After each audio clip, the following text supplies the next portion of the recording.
Tríduo Pascal, quinta-feira da Ceia do Senhor. 44. A última ceia do Senhor. 1. Jesus celebra a última ceia com os apóstolos. 2. Instituição da Sagrada Eucaristia e do sacerdócio ministerial. 3. O mandamento novo do Senhor. 1. A Quinta-feira Santa recorda-nos a última ceia do Senhor com os apóstolos.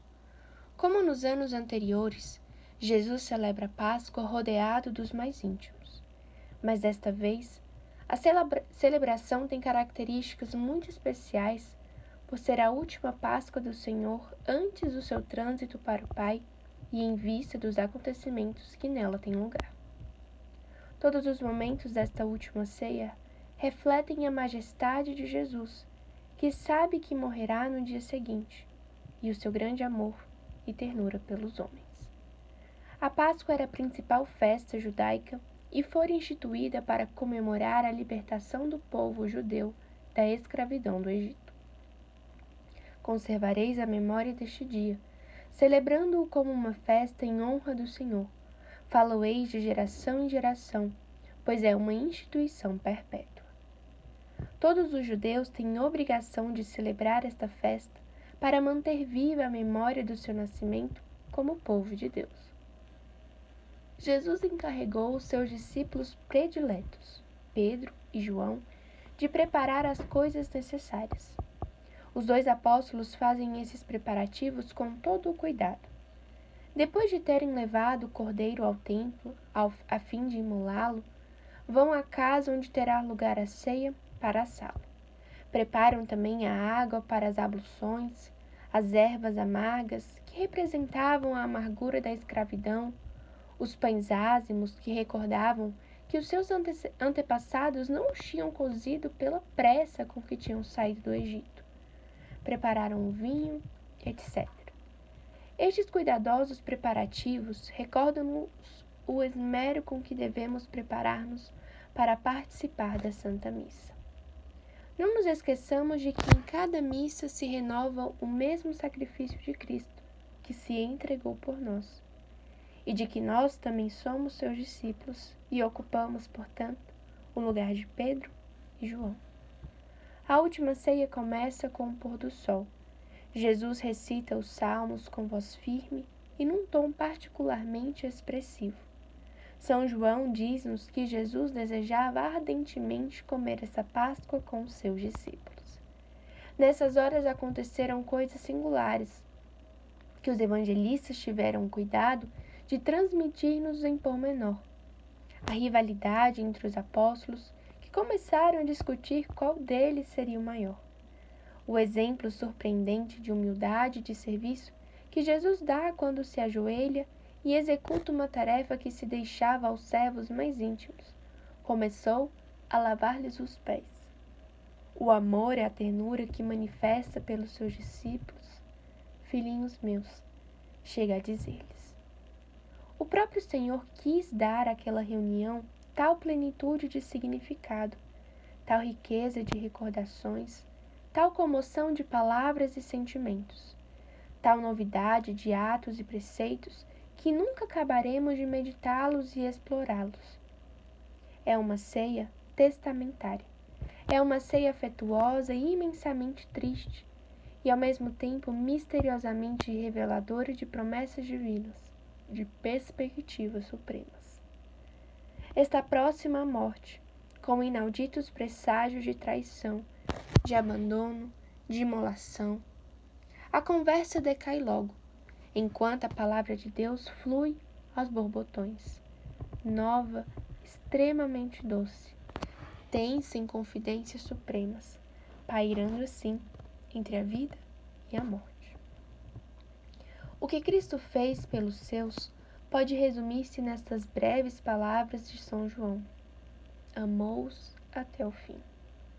Hoje é um dia especialmente apropriado para meditarmos nesse amor de Jesus por cada um de nós e no modo como lhe estamos correspondendo. 2. E agora, enquanto comiam, muito provavelmente no fim da ceia, Jesus tem um gesto transcendente e ao mesmo tempo simples, numa atitude que os apóstolos conheciam também. Permanece em silêncio por uns instantes e, a seguir, institui a Eucaristia. O Senhor antecipa de forma sacramental o sacrifício que consumará no dia seguinte no Calvário.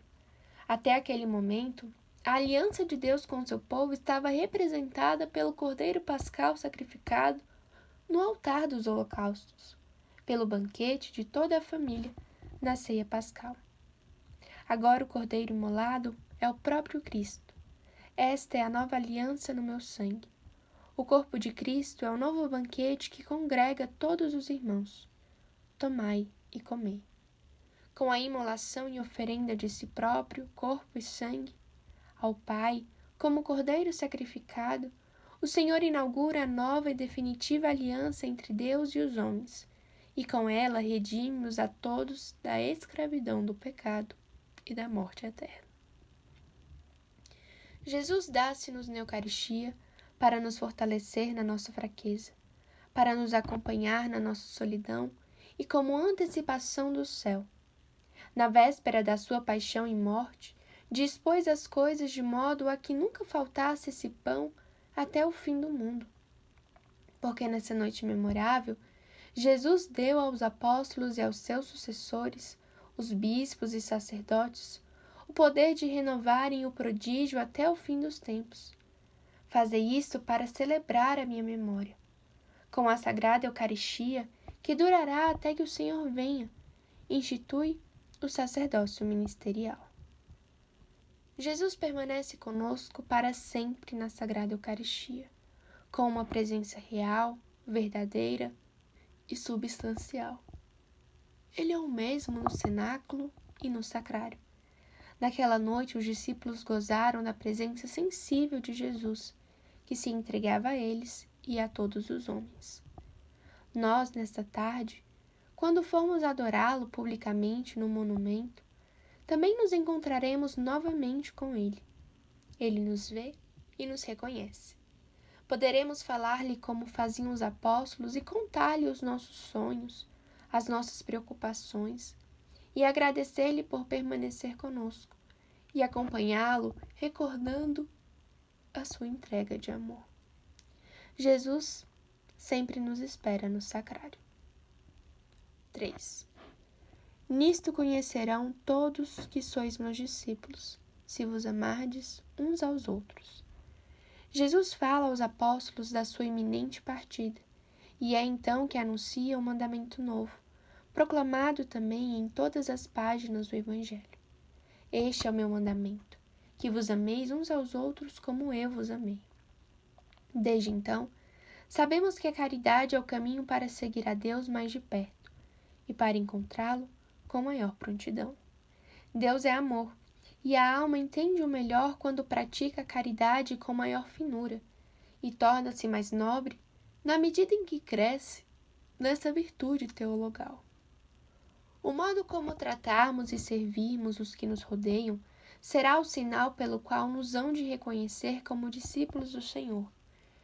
Ele não fala em ressuscitar mortos, nem em qualquer outra prova evidente, mas nesta, que vos ameis uns aos outros. Muitos querem saber se amam a Cristo e procuram sinais pelos quais possam descobri-lo. O sinal que nunca engana é a caridade fraterna.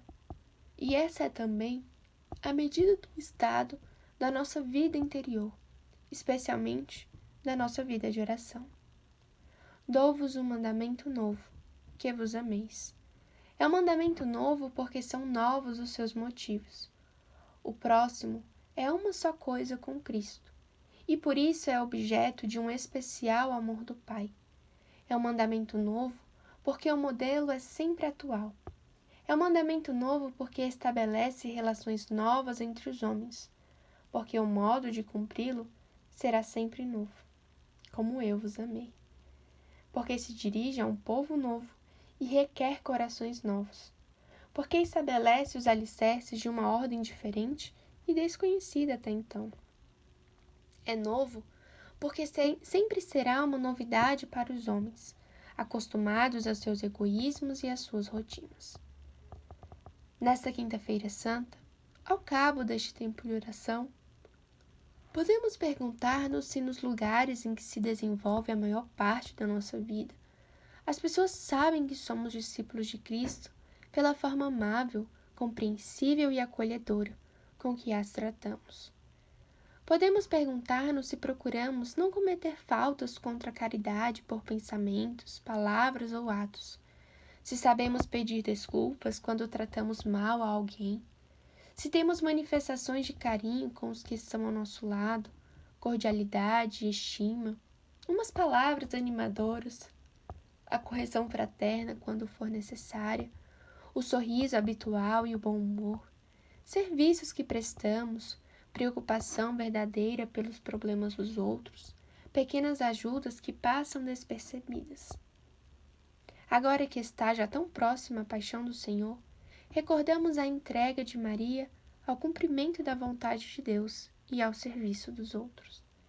A imensa caridade de Maria pela humanidade faz com que também nela se cumpra a afirmação de Cristo. Ninguém tem maior amor do que aquele que dá a vida pelos seus amigos.